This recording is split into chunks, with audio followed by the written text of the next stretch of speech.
Mis amados hermanos, buenos días, Dios les bendiga. Vamos a ir a la escritura como lo hacemos cada mañana. El título de este día, el poder de creer una promesa. Y partimos nosotros del Génesis capítulo 12, versículo 3, en donde el Señor le dice a Abraham, en ti y en tu simiente, en ti y en tu simiente. Ni siquiera tenía hijo, pero el Señor le había dicho, en ti y en tu simiente. El título, el poder de creer una promesa.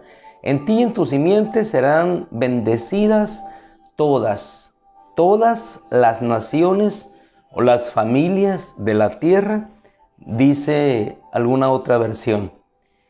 Y así, en el versículo 4, nos agrega la escritura, y así como Yahweh le había dicho, así hizo Abraham. Una palabra dicha a un hombre, creída en el corazón, fue más que una palabra. Se convirtió en una promesa, es decir, una palabra que en algún día se convertiría en una realidad. Una palabra que tenía un peso específico en su corazón y en su alma para que aquel futuro que todavía no estaba en el presente, habría de hacerse presente en algún momento de su vida. Esas son las promesas, palabras de Dios que llevadas a nuestro corazón se hacen presentes en un momento de nuestra vida. Le invito por favor ahora a que vayamos a la epístola a los Hebreos capítulo 11, versículo 17 al 19. Muchos siglos después, nosotros vemos la realidad en retrospectiva de aquel acontecimiento que en un tiempo de la historia un hombre vivió en relación directa con Dios, y después de muchos siglos y tiempos aquella promesa estaba consumada en una realidad, en una congregación que hoy leía el cumplimiento de lo que en el pasado fue solo una palabra, pero llevada al corazón de un hombre, hecha una realidad.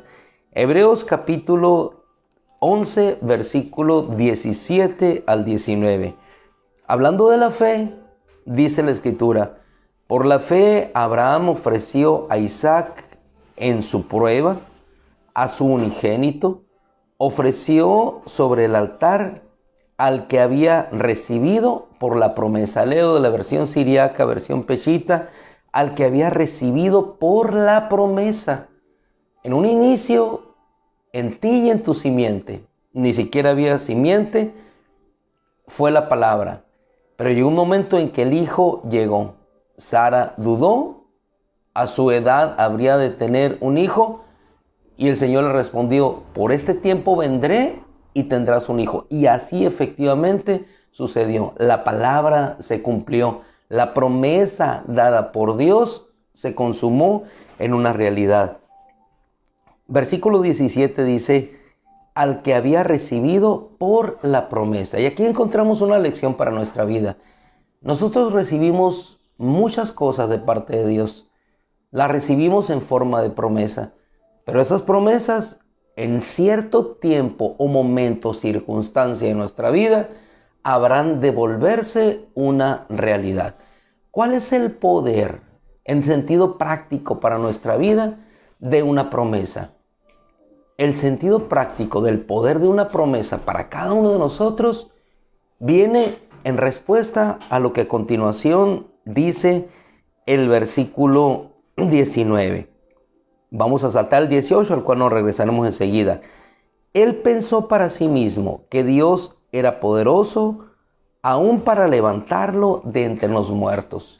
¿Cuál es el poder de una promesa a nuestra vida? El poder pensar para nosotros mismos o el pensar conforme a lo que Dios ha dicho para nosotros poder obrar. Por cuanto, versículo 18, dice, por cuanto se le dijo, en Isaac te será llamada descendencia. ¿Cuál es el poder de una promesa? Hablando de las promesas en esta semana. El poder de una promesa es que tú puedas creer para nosotros mismos o para sí mismo conforme Dios es. Él pensó para sí mismo que Dios era poderoso aún para levantarlo de entre los muertos, por lo cual, hablando figuradamente, recibió de nuevo a Isaac.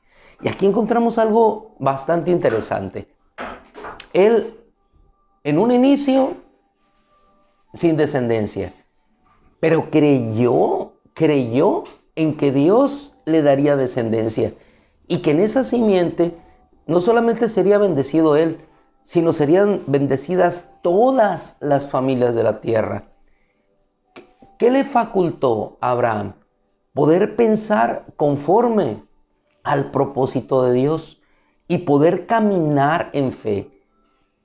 Después de eso vino la segunda prueba. La primera era que era imposible que él pudiera a su edad tener descendencia. Sin embargo sucedió porque lo creyó. Él creyó en la palabra del Señor que le dijo que durante aquel tiempo vendría su descendencia. Después, Dios le pidió a su hijo. E igualmente, él creyendo en aquella promesa que Dios le había dado.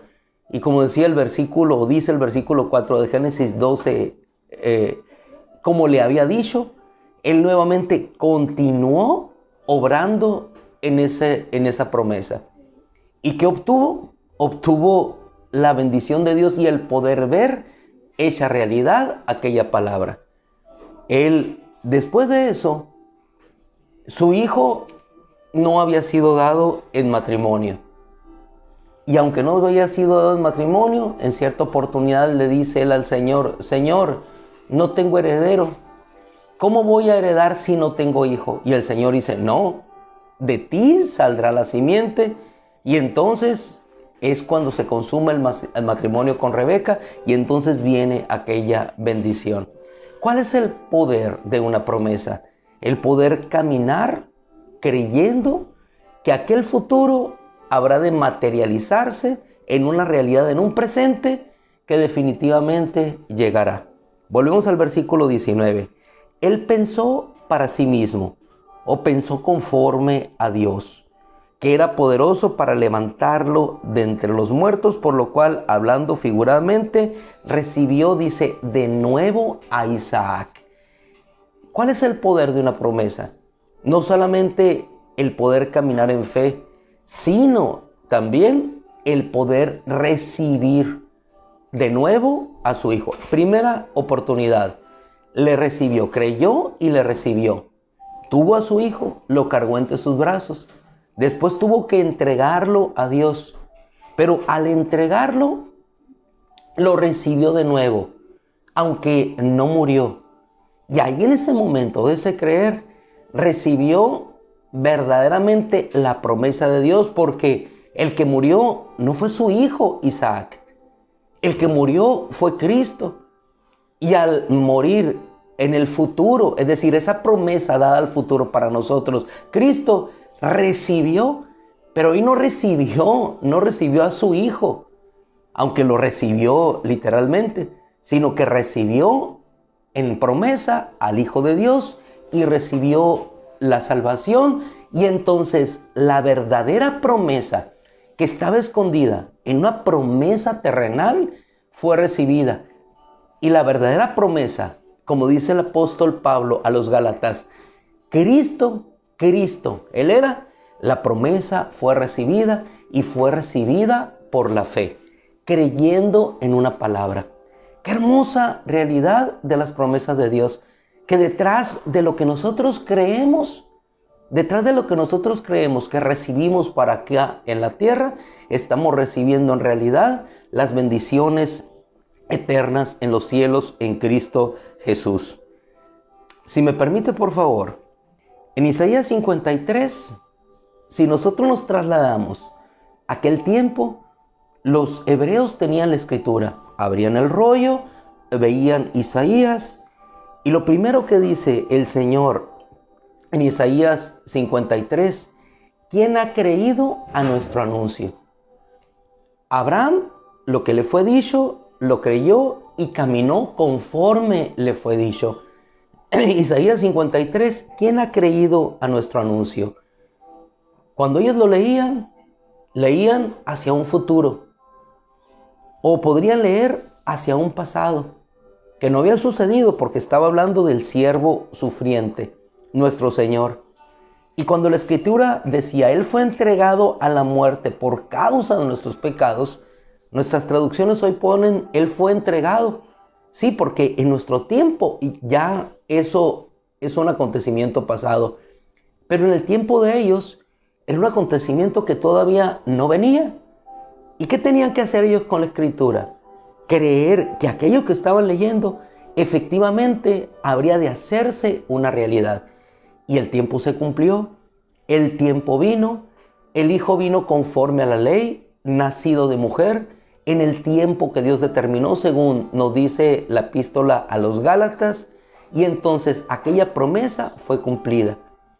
Pero esa promesa cumplida por Dios, muchos judíos no la tomaron, sigue siendo solamente una palabra para ellos, pero aquellos que creímos esa palabra y esa promesa, que creímos en el Hijo de Dios, dice la Escritura, nos dio el poder para llegar a ser hijos de Dios. ¿Cuál es el poder de una palabra que es convertida en promesa? ¿Cuál es el poder de una promesa que nos permite caminar en fe? ¿Cuál es el poder de una promesa que nos permite pensar conforme al propósito de Dios, dadas sus palabras?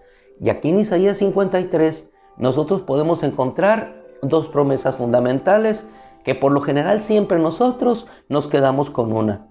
La que dice, Él llevó nuestras enfermedades y nuestras dolencias. Pero la otra mayormente importante que sostiene a la segunda es la que dice, Él llevará el pecado de ellos. Aquí lo ponen en el futuro, versículo 11 de Isaías 53. Él llevará el pecado de ellos. La mayor promesa era que en un tiempo el pecado de todos aquellos que estamos alejados de la gloria de Dios sería llevado por Él, por el Mesías sufriente que fue entregado a causa de nuestros pecados y entonces lograr para nosotros redención y, como dice el versículo 10, también la voluntad de Yahweh prosperará en su mano. ¿Y cuál era la voluntad de Dios para nosotros en lo escrito por el Señor por medio de Isaías? Nuestra salvación. La mayor promesa que se hace realidad en nuestra vida es la promesa de la vida eterna, la promesa de la salvación eterna. ¿Cuál es el poder de una promesa? El poder creer que Él es fiel y cumple lo que habla. Mis hermanos amados, una cita última que hemos también visitado en esta semana, Hebreos capítulo 10, libro de los sacerdotes. Hebreos capítulo 10, versículo 23. Esto nos lleva a lo que dice la Escritura, mantengamos firme la profesión, es decir, nuestra fe en Cristo. Mantengamos firme la profesión de nuestra esperanza, porque fiel es el que prometió. Una versión nos dice de otra manera, fiel es el que nos dio la promesa. En síntesis, ¿cuál es el poder de una promesa? Caminar en fe. ¿Cuál es el poder de una promesa? Poder entregar el presente sabiendo que el futuro que está escondido en esa promesa del futuro, en algún momento ese futuro se hará presente en nuestras vidas. Y presente significa que se hará una realidad. Abraham entregando a su hijo, creyendo en ese futuro, allí mismo lo recibe, pero lo que recibe es la bendición de una promesa dada por fe que nos llevaría al verdadero cumplimiento de lo que estaba escondido detrás de lo natural, que era el Cristo en ustedes, la esperanza de su gloria, dice la Escritura. Hermoso caminar creyendo en aquello que Dios ha dicho y no solamente creyendo, sino sabiendo que esas palabras son promesa para nuestra vida. Padre, te damos gracias nuevamente, Señor, como siempre lo hacemos cada mañana, bendiciendo tu nombre y agradeciéndote. Bendito seas hoy y siempre, Señor. Amén y amén. Mis amados hermanos, les dejamos que la gracia del Señor nos permita seguir caminando en fe, en fuerza y esperanza. Nos bendecimos unos a otros, le damos gracias a Dios, bendigo sus vidas, sus corazones, en la gracia y en la gloria del Cristo amado por el Padre.